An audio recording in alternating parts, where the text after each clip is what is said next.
Hello everyone, आप सभी का हमारे चैनल में बहुत बहुत स्वागत है। आज फिर से हम एक और नई कहानी के साथ हाजिर हैं।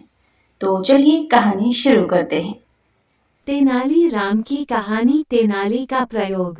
तेनाली की बुद्धिमानी व चतुराई के कारण सभी उसे बहुत प्यार करते थे, परंतु राजगुरु उससे ईर्ष्या करते थे।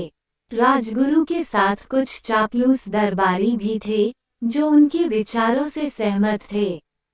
एक दिन सभी ने मिलकर तेनाली को अपमानित करने के लिए एक योजना बनाई।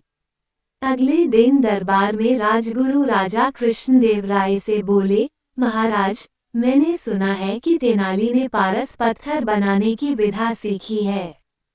पारस पत्थर जादुई पत्थर है, जिससे लोहा भी सोना बन जाता है।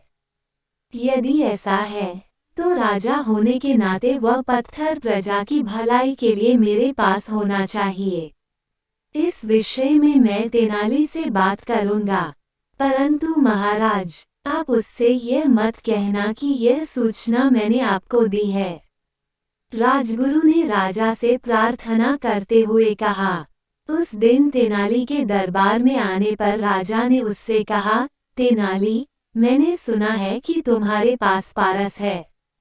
तुमने लोहे को सोने में बदल कर बहुत धन इकट्ठा कर लिया है। तेनाली बुद्धिमान तो था ही, सो वह तुरंत समझ गया कि किसी ने राजा को उसके विरुद्ध झूठी कहानी सुनाकर उसे फंसाने की कोशिश की है। इसलिए वह राजा को प्रसन्न करते हुए बोला, जी महाराज, यह सत्य है। मैंने ऐसी कला सीख ली है और इससे काफी सोना भी बनाया है।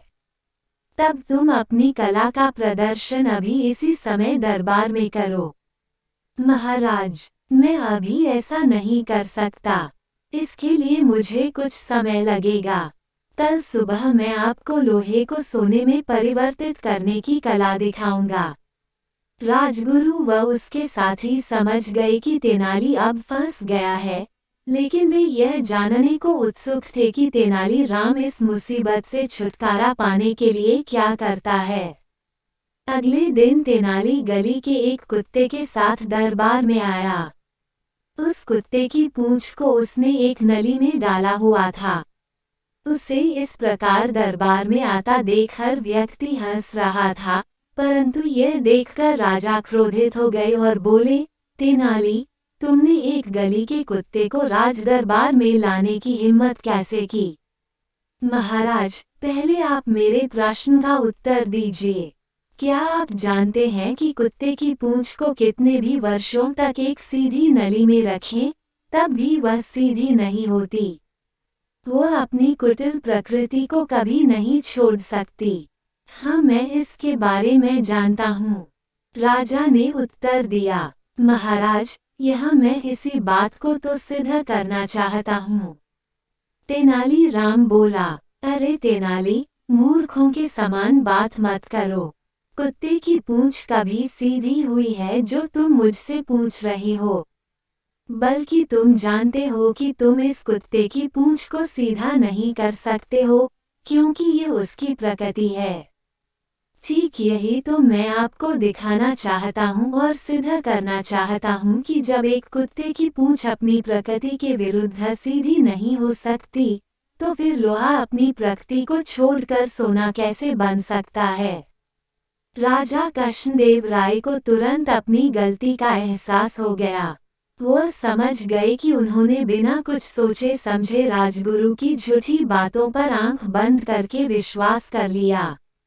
उन्होंने राजगुरु से तो कुछ नहीं कहा, परंतु तेनाली को उसकी चतुराई के लिए पुरस्कृत किया। राजगुरु व उनके साथी दरबारियों ने शर्म से झुका लिया, क्योंकि उन लोगों के लिए यही अपमान व दंड था। इसके बाद तेनाली राम के खिलाफ कुछ भी कहने की उनकी हिम्मत नहीं होती थी। अगर कहानी पसंद आई हो तो प्लीज़ हमारे चैनल को जरूर सब्सक्राइब कर लें और वीडियो को लाइक और शेयर भी कर दें। धन्यवाद।